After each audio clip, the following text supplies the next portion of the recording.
ನಮಸ್ಕಾರ ಎಲ್ಲರಿಗೂ. ನಂದು ಮೊದಲಿನ ವಿಡಿಯೋದಾಗ ಈ ಸಜ್ಜಿ ರೊಟ್ಟಿ ಗುಜರಾತಿ ಸ್ಟೈಲ್ ಹೆಂಗ್ ಮಾಡೋದಂತ ನಾ ಹೇಳ್ಕೊಡ್ತೀನಿ. ಸೊ ಇವತ್ತು ಬದ್ನಿಕಾಯಿ ಎಣ್ಣೆಗಾಯಿ ಪಲ್ಯ ಹೇಳತ್ತೀನಿ.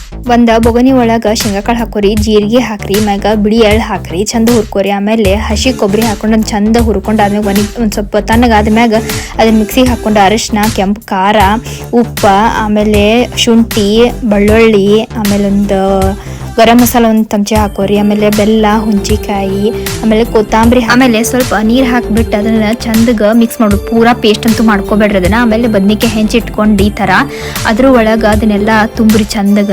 ಆಮೇಲೆ ಈ ಥರ ತುಂಬಿಟ್ಬಿಟ್ಟು ಒಂದು ಬೊಗನ್ಯಾಗ ಸ್ವಲ್ಪ ಎಣ್ಣೆ ಹಾಕಿ ಅದಕ್ಕೆ ಸಾಸಿವೆ, ಜೀರಿಗೆ, ಹಿಂಗ ಮತ್ತು ಸಣ್ಣ ಹೆಂಚಿರು ಉಳ್ಳಾಗಡ್ಡಿ ಹಾಕೊಂಡು ಮತ್ತು ಇದಕ್ಕೆ ಕೊತ್ತಂಬರಿ ಪೌಡ್ರ್ ಅಥವಾ ಜೀರಿಗೆ ಪೌಡ್ರ್ ಹಾಕಿ ಮಿಕ್ಸ್ ಹಾಕಿ ಅದು ಏನು ಪೇಸ್ಟ್ ಉಳಿದಿರ್ತೈತಲ್ಲ ಅದನ್ನೆಲ್ಲ ಹಾಕಿ ಬದ್ನಿಕಾಯಿ ಹಾಕಿ ನೀರು ಎಷ್ಟು ಬೇಕಂತ ಹಾಕೊಂಡು ಚಂದ ಕುದಿಯಾಕ್ ಬಿಡ್ರಿ.